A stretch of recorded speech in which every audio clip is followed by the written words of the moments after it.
Bonjour, bon, j'espère que vous allez bien en ce jour de vendredi, pas du tout, vendredi 7 janvier. Alors, c'est assez intense au niveau des énergies là, depuis cette nouvelle année. Bon, de toute manière, le mois de janvier, c'est toujours un mois qui est assez, on va dire, assez difficile. On est dans l'hiver, on rentre vraiment dans l'hiver et ça brasse dans tous les sens. Généralement, le mois de janvier, on plonge dans nos profondeurs. Déjà, sans parler au niveau de l'actualité, déjà. En temps normal, c'est vrai que les mois de janvier sont assez intenses. Donc, il est vrai que là, en plus, avec tout ce qui se passe, c'est que ça bouscule pas mal en nos êtres. Donc, qu'est-ce qu'on fait avec tout ça? Alors, moi, cette nuit, j'ai fait pas mal de cauchemars. Alors, je fais pas de cauchemars habituellement, je fais des rêves très très étranges, mais pas de cauchemars. Là, c'était vraiment comme un rappel de ce que j'avais pu recevoir comme information il y a 2 ans, quand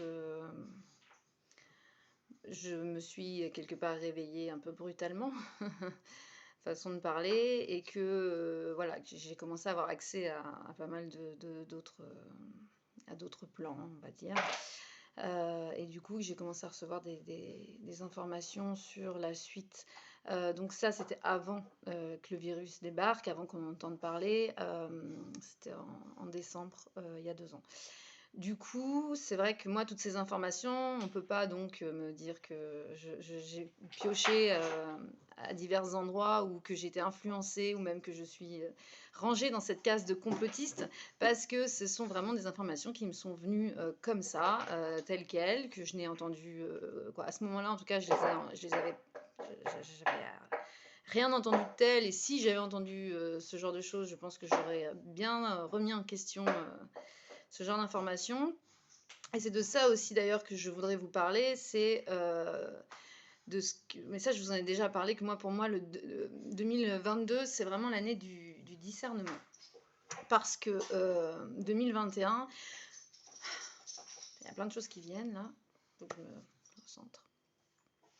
2021 c'était un peu l'année des... Voilà, on a fait des choix, conscients ou non, on a été influencés ou non.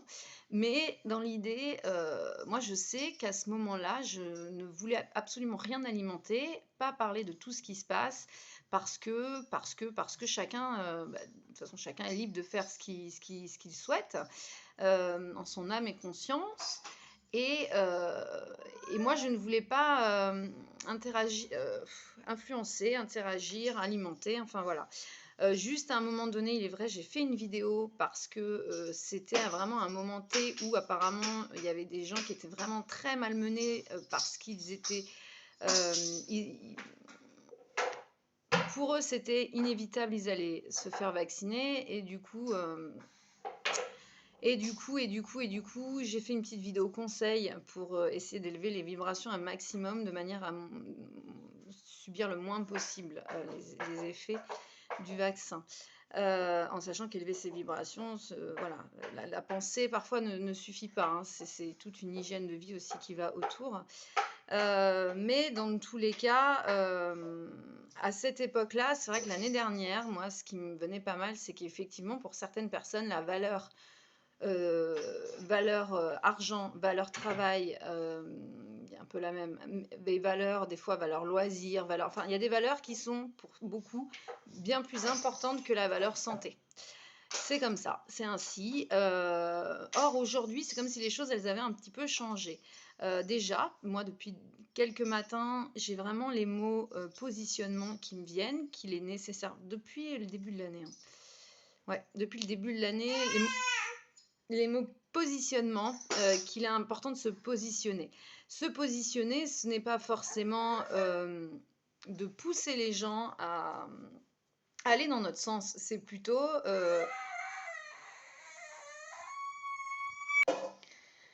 Alors oui, je reprends. C'est qu'Oscar commence à se déplacer, donc C'est pas sans mal parfois. Ok, donc se positionner, voilà, exprimer sa vérité en fait, tout simplement. Après, à libre, quoi. Voilà, moi ce qui est important, de toute façon cette année ça va être juste vital, hein, c'est de faire preuve de discernement, c'est-à-dire de remettre absolument tout en question, tout, mais tout. Donc tout, même ce que moi je dis, enfin ce que tout le monde dit, c'est voilà, c'est remettez tout en question. Tout ce qu'on vous doutez bien que ce qu'on entend, il y a beaucoup de manipulations, il y a beaucoup de choses qui sont détournées, hein, qui sont faussées, voilà, quoi, ça, vous le savez quoi.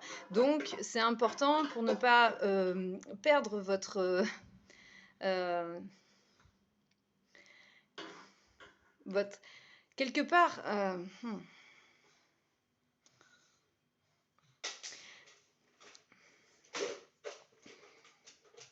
Ce message, il ne s'adresse pas à tout le monde, en fait. C'est-à-dire qu'il y a des personnes qui ont fait des choix et qui ont des convictions bien profondes.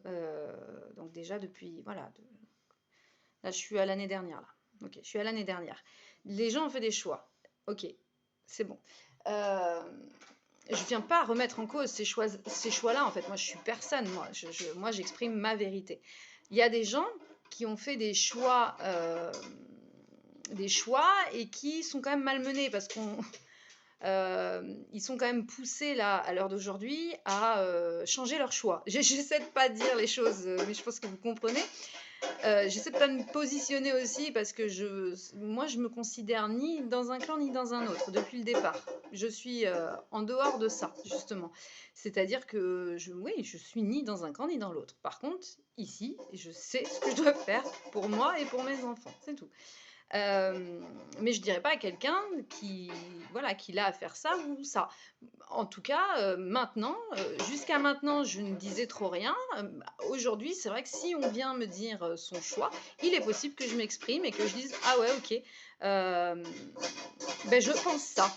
Mais après, voilà, sans aucun jugement. Je sais pas si vous allez entendre du coup, hein. Bref, il y a beaucoup de pression actuellement. Beaucoup de pression. Et il y a souvent pas la valeur famille aussi qui rentre en ligne de compte, c'est-à-dire qu'on a peur de... Voilà, il y a tout, voilà, on est malmené par rapport à nos blessures du rejet, de l'abandon, parce qu'il y a des familles, clairement, qui n'hésitent pas à mettre de côté ou à abandonner suivant les choix qu'on peut faire, ou les non-choix, enfin voilà. Et moi, je tiens à vous soutenir. C'est très important dans le sens où écoutez-vous parce que vous savez au fond de vous ce qui est bon pour vous. Ce n'est certainement pas à votre famille de décider. Ce sont leurs peurs et leurs peurs leur appartiennent. Elles ne vous appartiennent pas. Vous n'avez pas à porter leurs peurs. Ce sont leurs peurs. Ce sont leurs choix, leurs convictions, leurs croyances. Les vôtres sont peut-être complètement différentes et elles sont légitimes.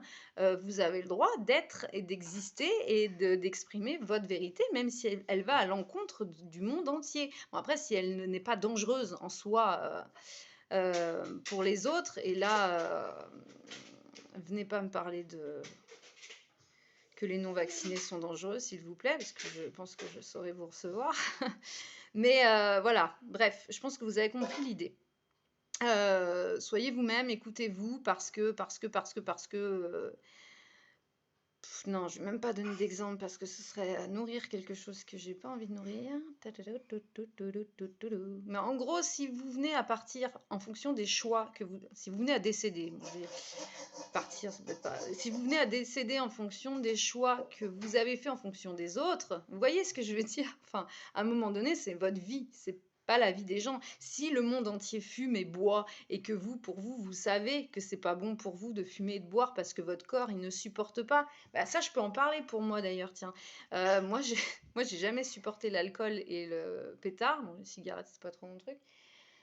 Mais pourtant, j'étais tellement pas bien dans ma peau que je continuais de picoler, de boire et de picoler et de fumer. Mais pas grand-chose. C'était dérisoire. Mais le peu que je consommais, ça me rendait malade. Et j'en germais la plupart du temps. Parce que mon corps, parce que voilà, j'ai mis du temps à le comprendre.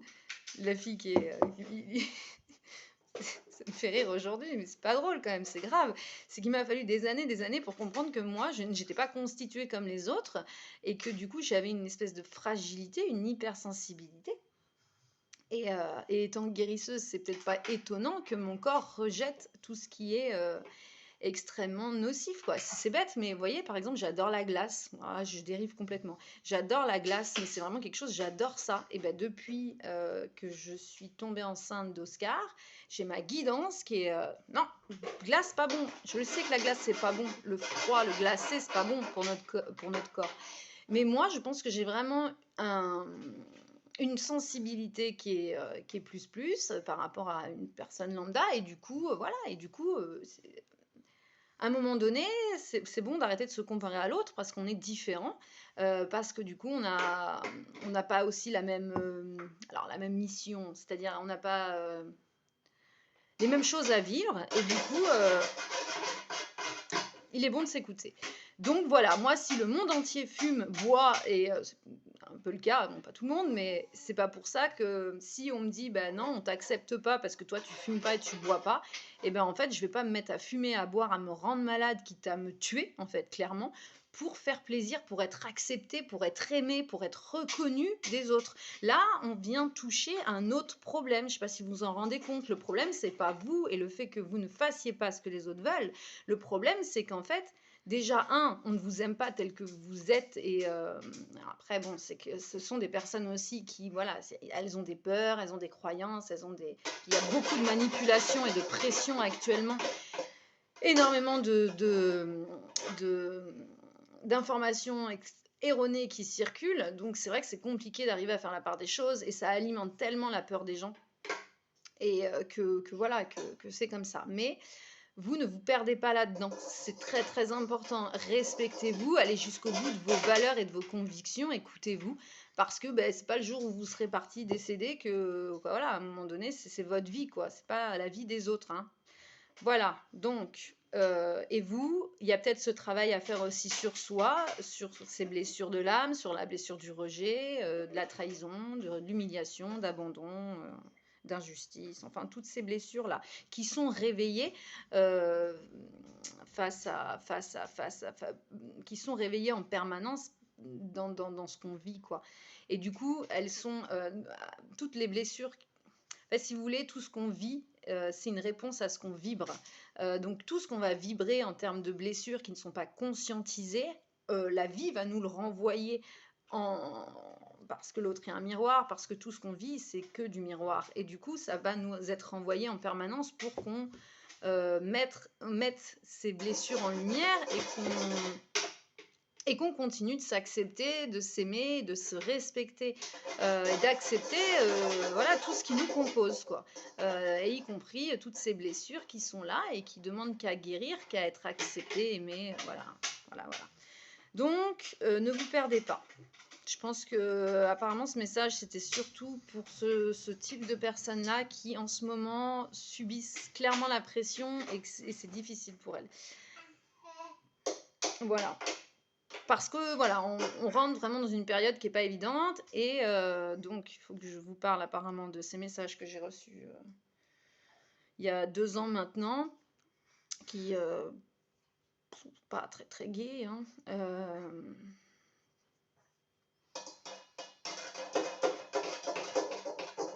Comment je pourrais vous dire ça?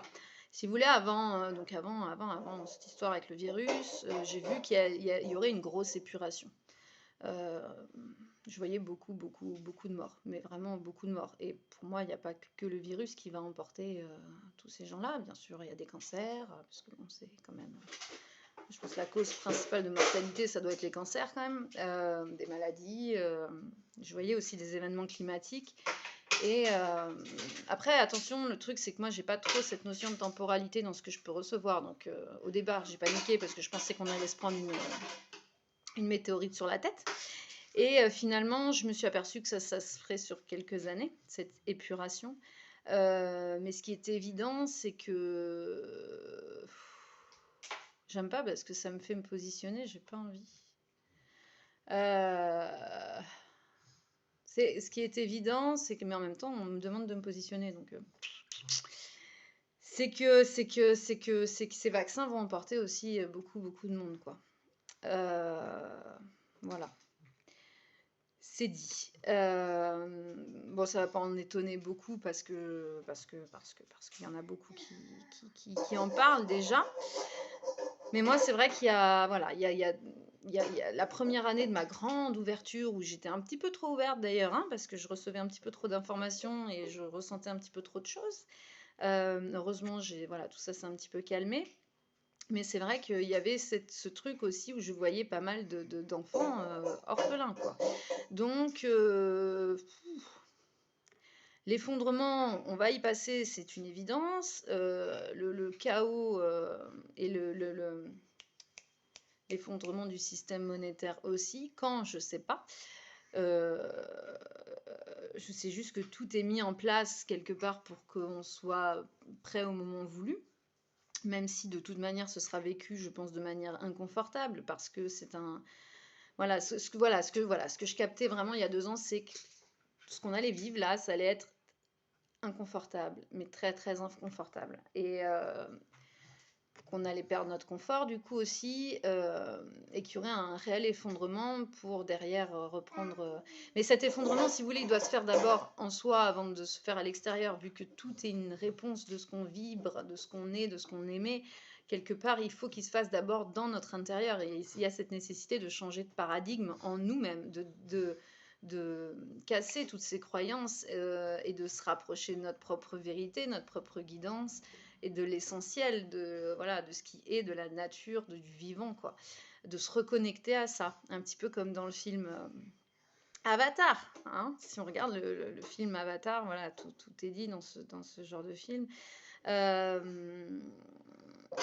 Où clairement dans ce film, c'est les humains sont perçus comme des monstres. Et en même temps, quand j'ai vu là le dernier film, le film que tout le monde parlait, le déni cosmique, Don't Look Up sur, je crois que c'est ça, sur Netflix, c'est vrai que c'est énorme putain, j'en rigole, c'est pas drôle, mais on s'est perdu quoi. À un moment donné, faut voir la réalité en face. On s'est quand même bien perdu quoi. On est quand même quoi. C'est c'est vrai que ce film il est drôle. Je le trouve drôle tellement c'est waouh! Il est très bien filmé, je trouve, quoi. C'est très bien fait. Et parce que, voilà, on voit le ridicule de la situation quand même. Hein. Donc, voilà. Ce changement de paradigme, il va être sacrément secouant. Écoutez-vous. Euh, apprenez à faire preuve de discernement, à écouter votre voix intérieure, même si c'est dur, parce que même si voilà, vous vous faites rejeter, vous vous faites abandonner, même si on ne vous accepte pas tel que vous êtes, à un moment donné, je pense que l'essentiel, c'est quand même de se respecter, de s'aimer, du coup, ça va ensemble, quoi. Donc, si votre chemin, c'est d'être seul pendant un temps, eh ben, c'est peut-être que votre chemin, c'est d'être seul pendant un temps pour justement vous rapprocher de vous-même et de votre vérité, et derrière... vous inquiétez pas, votre famille d'âme, elle est là, quoi. Voilà. La famille de sang, c'est quelque chose, mais la famille d'âme, c'est encore autre chose. Et les personnes, voilà, si vous voulez, les personnes qui vibreront sur la même fréquence que vous, de toute manière, elles arriveront quand votre fréquence vibratoire changera. Plus il y aura ces guérisons intérieures, plus il y aura ce changement de paradigme qui va s'opérer, ces croyances qui vont se démystifier, j'ai le mot démystifier qui vient, qui vont se libérer, s'évaporer, enfin bref, vous avez compris l'idée, et plus ce que vous allez émettre va se transformer, et du coup vous allez à chaque fois, voilà, à chaque fois, la vie vous amènera des personnes qui correspondront à votre fréquence vibratoire du moment, et du coup ça évolue en permanence. La vie est un mouvement, donc voilà, on vous envoie les personnes pour mettre en lumière voilà, ce qu'il y a à voir en vous, pour vivre aussi ce que vous avez à vivre sur le moment T. Et après, vu que tout est évolution, je pense qu'il y a vraiment cette nécessité de sortir du détachement, de sortir de l'attachement justement, et d'être dans le détachement face aux autres. Donc voilà, il y a un gros travail sur la dépendance affective. Après, je ne vais pas parler de tout ça parce qu'il y aurait tellement de choses à dire dans ce changement de paradigme. C'est prendre en considération vraiment tous les domaines de notre vie et tout déconstruire. Donc le domaine du couple, qui est quand même le domaine qui est le plus compliqué à toucher, parce que c'est vraiment lui qui vient nous bouleverser dans nos intérieurs, et ben ce domaine-là est aussi en train de changer, quoi. C'est-à-dire que le couple tel qu'il était, le couple basé sur du patriarcat pur et dur, et ben ça aussi c'est en train de de se transformer pour aller vers un couple conscient, pour aller vers voilà, où on sera libre d'être. Alors libre d'être, c'est pas, attention, parce que ça j'ai beaucoup de retours là-dessus, où ce sera du coup libertin, non, rien à voir, on sera libre d'être nous. Et il est content, lui. Hein? Mais moi, la raison dans ce qu'elle raconte, ça te parle, mon bébé? Et du coup, voilà, on sera libre d'être. C'est vraiment là l'équation 1 plus 1 égale 3, ce sera ça, quoi. On ne sera pas une moitié pour former 1. Et du coup, quand l'autre moitié se barre, on est perdu, on est au fond du trou et on s'écroule et tout est de la faute de l'autre. Non, on sera entier parce qu'on aura guéri, on sera nous-mêmes, réellement, entièrement. Et du coup, on pourra partager, construire un nouveau... c'est-à-dire on sera un, et puis il y aura une entité qui sera la relation et qui nous permettra de nous élever. Et pas de, voilà, de ce truc-là d'aller s'auto-nourrir chez l'autre. Non, on s'auto-nourrira nous-mêmes. Non, faut pas aller se nourrir chez l'autre. Voilà. On va pas se nourrir chez l'autre, là, on va vraiment s'auto-nourrir en nous-mêmes pour pouvoir nous expanser, quoi, et donner au monde voilà, ce qu'il a besoin. Enfin, ouais, voilà. Je pense que là, déjà, j'ai dit beaucoup de choses. Ok, donc soyez forts en ces temps de grands changements, parce que je pense que ça va bien bousculer encore, et encore, et encore, jusqu'à ce qu'on déconstruise tout ce qu'on a à déconstruire. Ok, et je pense que déjà, c'est pas mal. C'est pas mal. Bon, allez, je vous fais un bisou. Et je vous souhaite vraiment en cette année-là d'accéder à votre propre écoute de vous-même, à votre propre vérité, à votre propre guidance, et de faire preuve d'un immense discernement face à tout ce qui arrive de l'extérieur. Voilà. Allez, je vous embrasse. Prenez soin de vous, prenez soin de vos enfants, et choisissez la voie de l'amour, pas celle de la peur. Bisous.